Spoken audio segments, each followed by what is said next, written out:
Muralikrishna 41, medical.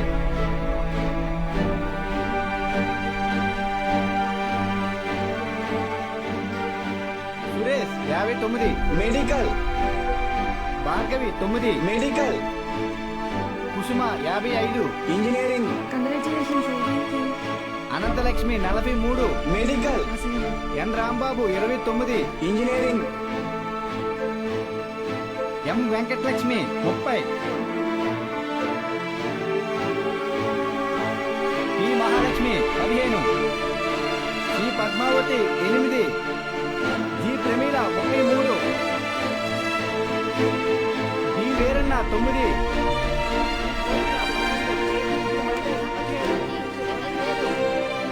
అంటే 45 top ranks sir. 46. అదేంటి sir, మొత్తం కలిపి 45 కదా సార్?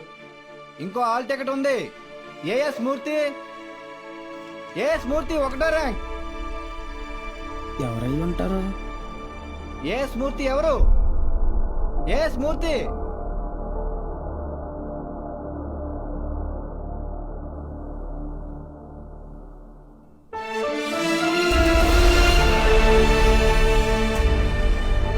నాతో కలిపి 46.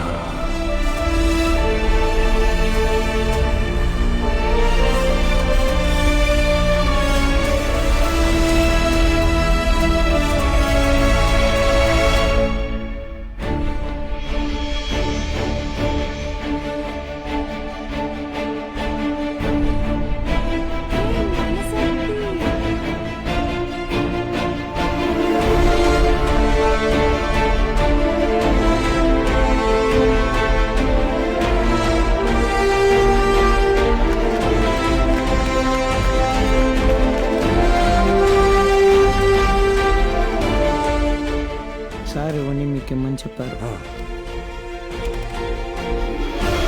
సతీ, నీ పూర్తి పేరు చెప్పు. అన్నవరం సత్యనారాయణమూర్తి. చాలా పెద్ద పేరురా.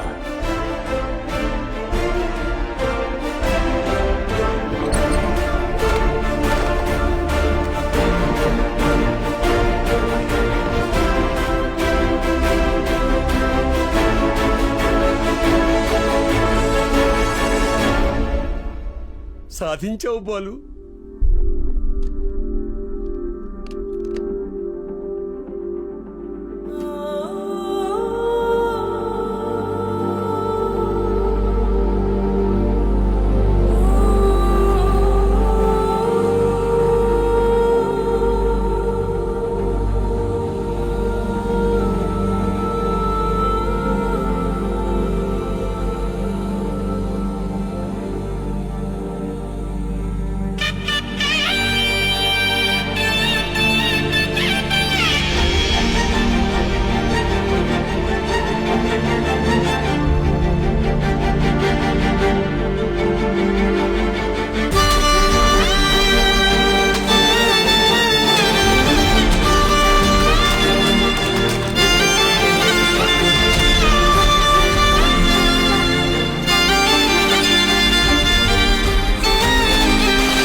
నైన్త్ ర్యాంకే కదా, అయినా సరే నెలకొక 3,000 నుంచి 4,000 ఖర్చు అవుతుంది.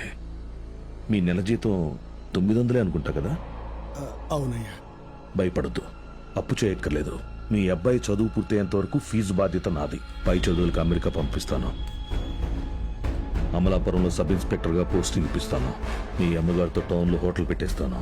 నువ్వు చేయాల్సిందల్లా ఒక్కటే, నీకొచ్చిన మార్కులు త్రిపాఠి ఇన్స్టిట్యూషన్స్లో చదవటంలో వచ్చాయని చెప్పాలి. నువ్వు మా కాలేజీలో షార్ట్ టర్మ్ క్రాష్ కోర్స్ తీసుకున్నట్టు ఈ అగ్రిమెంట్ మీద సైన్ చేయాలి. మీ అమ్మ నాన్న పోగొట్టుకున్న పొలం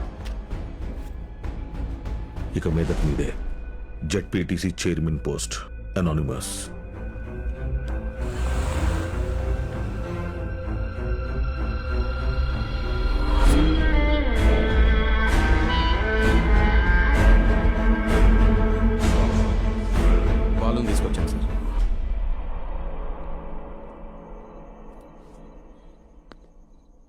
నీ స్టూడెంట్స్ సంతకాలు చేసి ఇచ్చారు నాకు.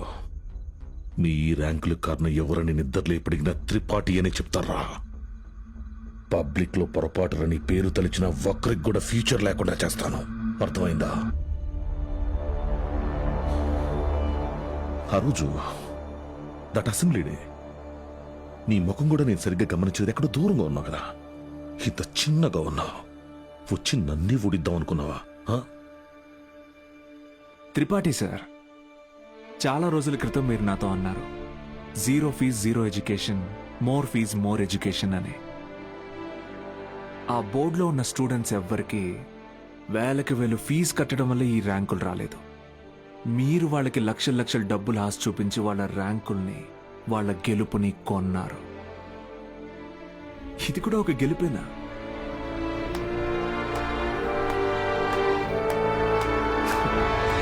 Okay sir, thank you sir, take care sir.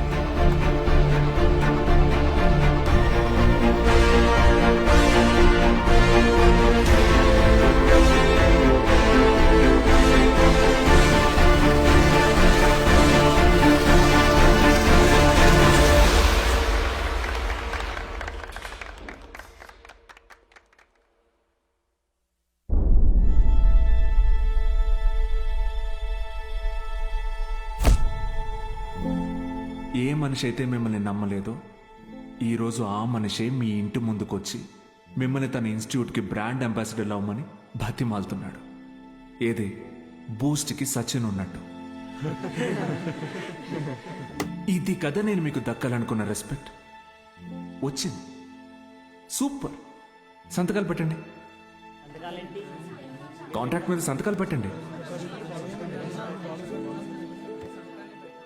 చదువు అనేది వ్యాపారంగా మారి చాలా కాలమైంది.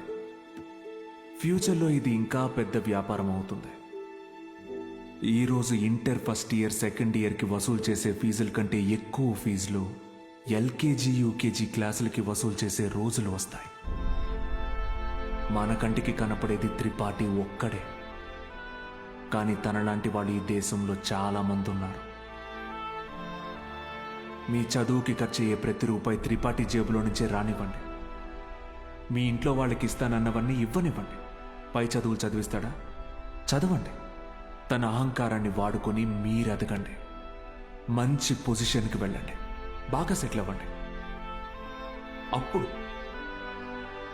చదువుని కొనలేని వాళ్ళకి చదువుని పంచండి. మీలాగా వాళ్ళని గెలిపించండి. 46 మంది ఉన్నారు. మీరు తలుచుకుంటే ఎంతో మంది జీవితాల్ని మార్చగలరు. వచ్చి ఆ కాంట్రాక్ట్స్ మీద సంతకాలు పెట్టండి.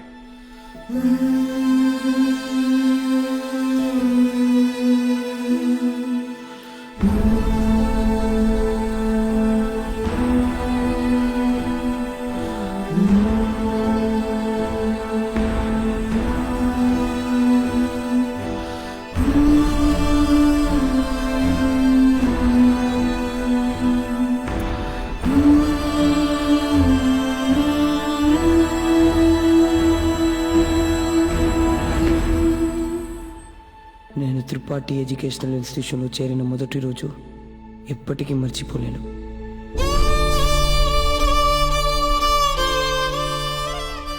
లెక్చరర్స్ అంతా నాకు ఎంతో అంటగా నిలబడి నన్ను ప్రోత్సహించారు. నేనేదైనా తప్పు చేస్తే దండించేవారు. వాళ్ళే నన్ను సరైన దారిలో నడిపించారు.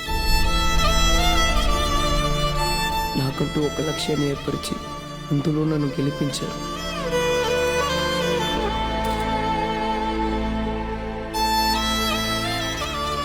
నాకు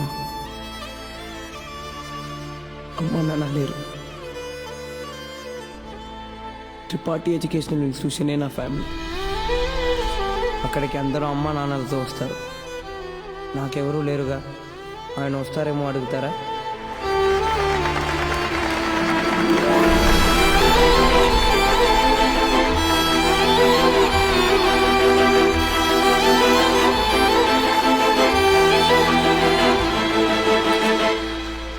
వెళ్ళిపోయాడు. వరం ఇచ్చిన తర్వాత తర్వాత దేవుడు ఎలా మాయమైపోతాడో అలా మాయమైపోయాడు. ఆ తర్వాత బాలు సార్ని మేము ఎప్పుడూ కలవలేదు. ఆయన ఉంటే త్రిపాఠి వల్ల మాకు ఎప్పుడైనా ప్రాబ్లం వస్తుందనుకున్నాడు ఏమో, వెళ్ళిపోయాడు. ఏ పాడుబడిన థియేటర్లో బాలు సార్ మాకు చదువు చెప్పారో ఆ థియేటర్నే ఇప్పుడు మేము కోచింగ్ సెంటర్గా మార్చాం. సంవత్సరం పొడుగునా మా 46 మందిలో ఎవరో ఒకరు వచ్చి ఈ పేద విద్యార్థులకి క్లాసెస్ తీసుకుంటాం. అరే అభి మీ తాతరా? ఇక్కడ చదువు అమ్మబడదు, పంచబడుతుంది.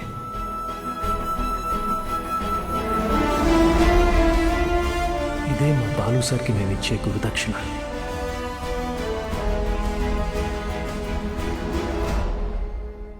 ఇప్పుడు బాలు సార్ ఎక్కడున్నారు సార్? తెలీదు.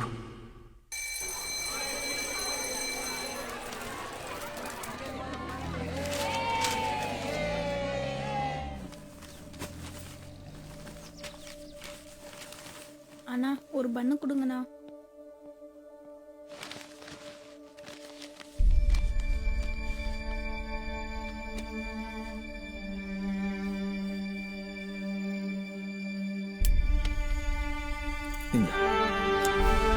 தேங்க்ஸ்.